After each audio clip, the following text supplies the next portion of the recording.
Number 2. My name is James Williams Jr. I want to address something that I posted earlier and I didn't get to address because it slipped my mind. I want to talk about this Mount Everest thing while I get my ass ready to hit the showers and then hit the bed. Okay, so apparently there's a lot of through traffic on Mount Everest right now, which is causing a problem. It's causing a problem because lots of people are dying. Like literally, lots of people are dying on this mountain. Now, I ain't gonna lie, I like a great adventure. You know, there's nothing wrong with going on a great adventure. Just depends on what's at stake and where this adventure is gonna take me. I am not an avid mountain climber. The only thing I've been close to in Virginia for a mountain is hiking up Humpback Rock a few times in my life. Good moments there. You know, Skyland Drive, Crabtree Falls. But for the life of me and for the love of God, I don't understand why they can't manage this thing a little bit better. You got people dropping like flies on this mountain. And again, I guess it's because I'm just not into that kind of thing. What makes Mount Everest so unique that everyone's in transit on going there? If I had the money to travel, I might go there. But let's face facts. Let's really face facts. First and foremost, I would probably go see Mount Fuji before I go see Mount Everest. I don't give a damn how tall it is, and I gotta carry oxygen and shit, which is why I'm not going up those things.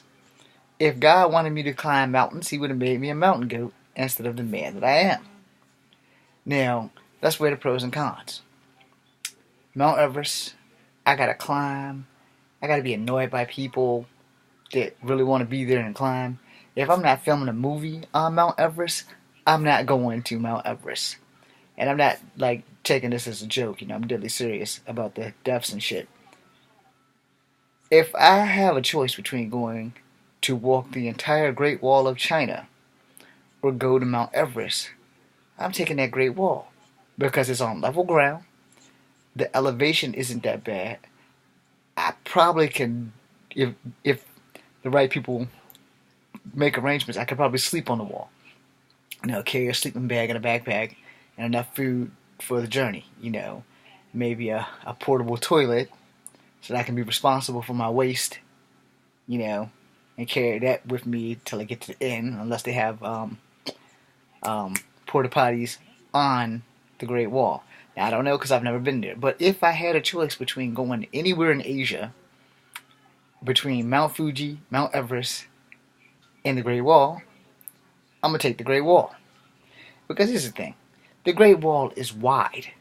It's like the widest walkway where a ton of people can get by, excuse you, bump into people, and there's not going to be a problem.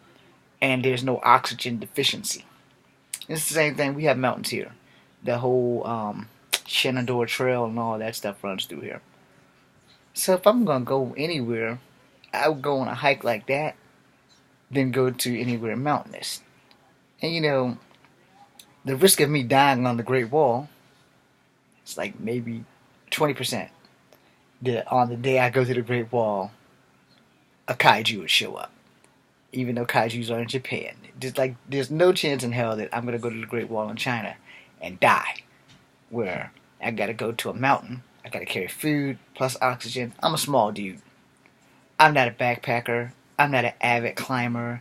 I have to get trained for about 4 or 5 months. I have to get in shape to climb that mountain. And then I gotta worry about, what if my guide doesn't know shit? What if my guide is not a survivalist? I was in the Army. They taught me navigation. So I know that every 100 steps for me is a mile on my left foot. But, you trekking in dangerous territories, you got to worry about snow. I don't function well in the snow, which is the one reason why I'm not going to either one of those mountains. but I've had to go to 2 mountains, and they say we're gonna make a choice. You're gonna die unless you either go to Mount Everest or Mount Fuji, where everybody's doing Everest. So I'm gonna take the easy route. I'm gonna go to Fuji. Everybody's doing Fuji, but you don't hear that much problems about Mount Fuji. So I'm gonna go to Mount Fuji. And you know the thing with this is that no one's being adult about this and taking small parties. They're taking parties of like 150 people up this damn mountain. No damn wonder why people are dying. Because you can't maneuver 150 people on the same path to the same place at the same time. The top of the mountain is not that fucking big. Why would anybody fling this many people into a death trap like that? Now, I've heard of population control, but damn, you guys are taking it too far. And to carry someone all the way to the summit of Mount Everest in groups of 13 or better, it's just asking for trouble. If you watch the news, you've seen the line of people. I counted between 13 and 25 people in red jackets. And I don't know if they put them all in different coats to color coordinate who's guiding who to wherever or whatever. But I do know that if you're going to go on a mountain guide, it shouldn't be more than 3 to 5 people plus guide, because it's a safety issue. One guide can probably be responsible for 5 people plus himself without having a problem. And I know they're racking in the money, but at that same time, do you have insurance if I die? Is my parents going to get my body back? What's going to happen? And no one's weighing the pros and cons of this. I just wanted to chime in on that. I'm James Williams Jr. This is Comfort Habit number 2. If I've offended anybody with this, hey, I'm sorry. But 2 things before I go. 1, if you're not an avid climber, and if you're not in the best of shape, and if you're not young and healthy, Mount Everest is probably not the place for you. And 2, everything I just said is me. I'm not in good shape. I'm not an avid climber. I really don't have no business going there because I don't like the fucking snow. And 2, mountains just ain't my thing. It's really not. I have never been so curious that my friends can sucker me into going somewhere that I ain't got no business. You can ask any of my friends, they'll tell you. It took a long time for me to be going to nightclubs. Because if my idea of going out on a night on the town, a couple of vodka shots, go home. Or, my favorite of all time, if I'm going out, strip club or no club. So, when I didn't drink, we went to the club, I was always a designated driver because I just didn't drink. I was so worried that I would kill somebody if I got drunk and not remember it. Because as a martial artist, I am trained for combat. So it's the same concept. That's a fight that I'm not going to win with me versus the mountain. The mountain's been there before I existed. The mountain will be there after I'm long gone. I'm not going to throw my life away to see one of the wonders of the world. If I want to see the wonders of the world, I'll go to the Grand Canyon. Because they have rails and trails, and I haven't been there, but I've seen pictures. And I'll go to Hoover Dam.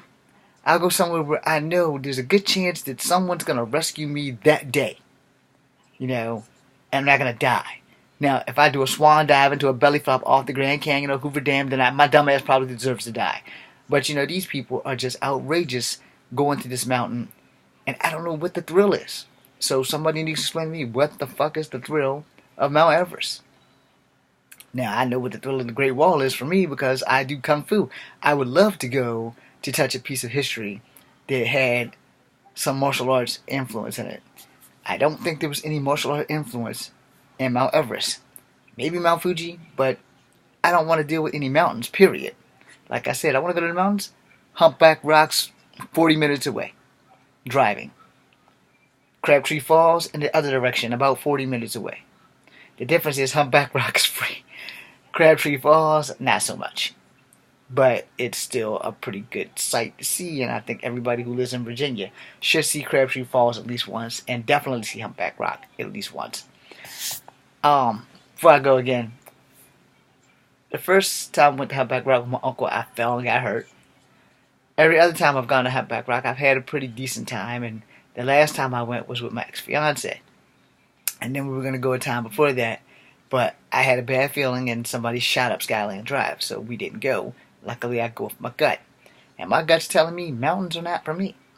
Humpback Rock is like a baby mountain or a hill, and it overlooks a lot of stuff. If I didn't have a picture of Humpback Rock with my ex in it, I would show it to y'all.